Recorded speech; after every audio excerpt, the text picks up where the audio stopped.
A lot is riding on Mitsubishi's next Outlander. If it succeeds, Mitsubishi could stick around in America for decades to come. If it fails, it could exit the US in just a few years. And today we're going to dive into the importance of the Mitsubishi Outlander. We'll also talk about sales numbers as well. At the end, we'll discuss how Honda is closing shop around the world, and Subaru has some recalls of their very own.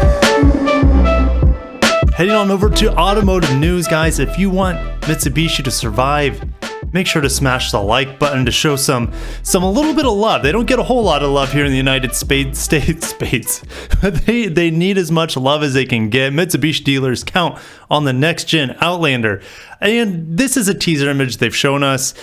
We've already seen this vehicle out in the public. Now, keep in mind that their next generation gasoline powered Outlander should be out in first quarter of 2021. However, the plug-in hybrid is going to be based on the old model. However, it's getting updated for 2021 with the newer powertrain. So it's a little confusing. I would say Mitsubishi's future in other parts of the world like Europe hang more on the hopes of the Outlander redesign, or the Outlander plug-in hybrid redesign, I should say. Well, here in America, plug-in hybrid is just a blip on the radar compared to their normal sales figures, which we'll go over today, don't worry. Mitsubishi retailers have been looking to the Outlander as something as a brand savior for years. Now, dealers are hoping Mitsubishi is going to spend more money marketing this car and take some risks. Mr. Greenmore is saying, if you lose, but you got to take a shot at it. Like all manufacturers, Mitsubishi is struggling this year in the strange year that it is. 18% drop is the industry average, and we see that Mitsubishi is down 24%. Now, in addition to the Outlander, we know we're going to get a refresh of the Eclipse Cross. Unfortunately, we're not getting the plug-in hybrid version of it that we see in other parts of the world, but based off of, as you guys will see in a little bit, how low in sales the plug-in hybrid Outlander sells, it's not really important here. They are going to refresh the Mirage, probably for the 10th time, for both the hatchback and sedan, and those products will arrive in showrooms in the first quarter as part of an effort to rekindle sales growth. Like they said earlier, if people don't know about these vehicles, if they're not being marketed properly, which is hard to do with a limited advertising budget, how are you going to be able to compete with Nissan, their brother, financial brother, as well as Toyota and Honda, let alone all the other manufacturers out there, like the Koreans, especially because they will compete in the small car segment with the Mirage especially. So Greenmore saying Mitsubishi decides to show up with some product, which we know they're giving as much as they can to refreshing the product as they can. So I think they're going to do okay. But with some good marketing and start driving some desire and get back into the game to a level that's respectable, you'll have dealers that will be all over it.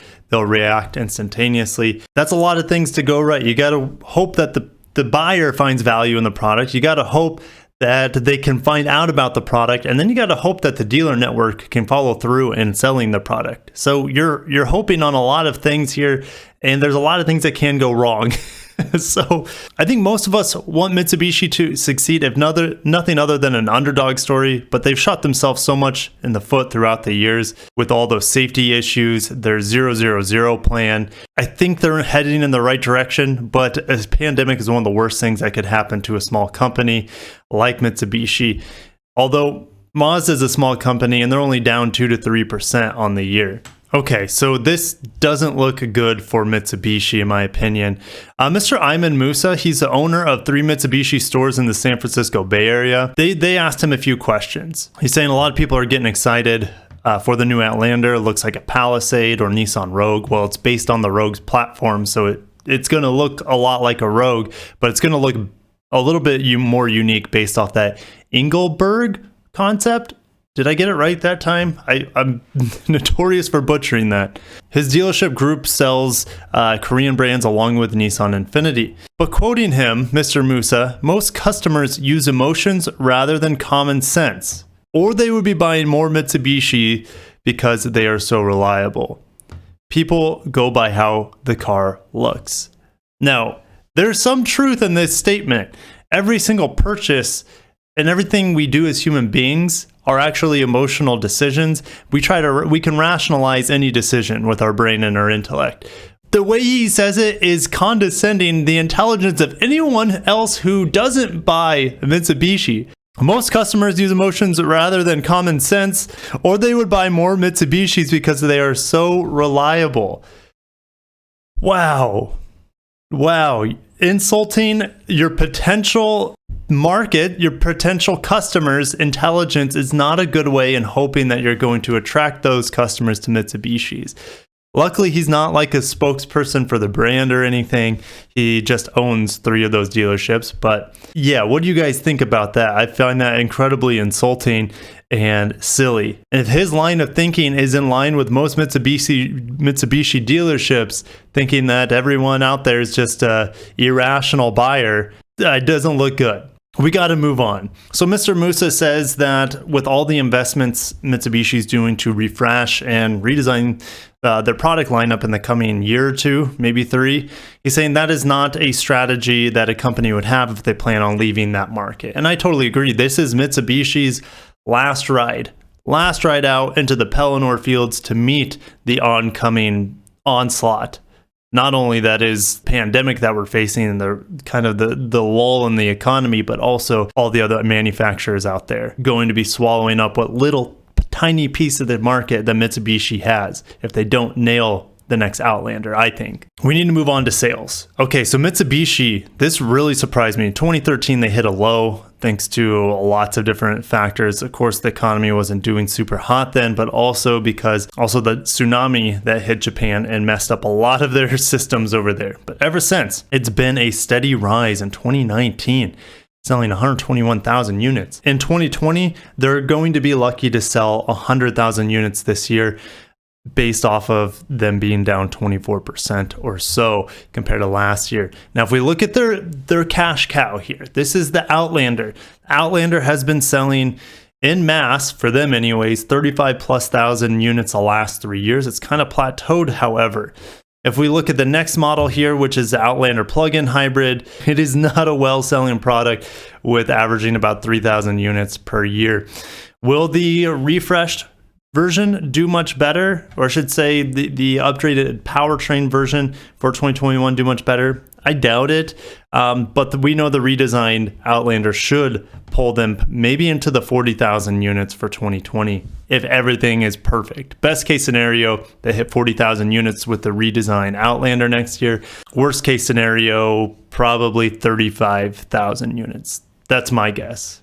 All right, next unit, Outlander Sport, which should be based off of the Qashqai across the seas. We get it as the Nissan Rogue Sport here.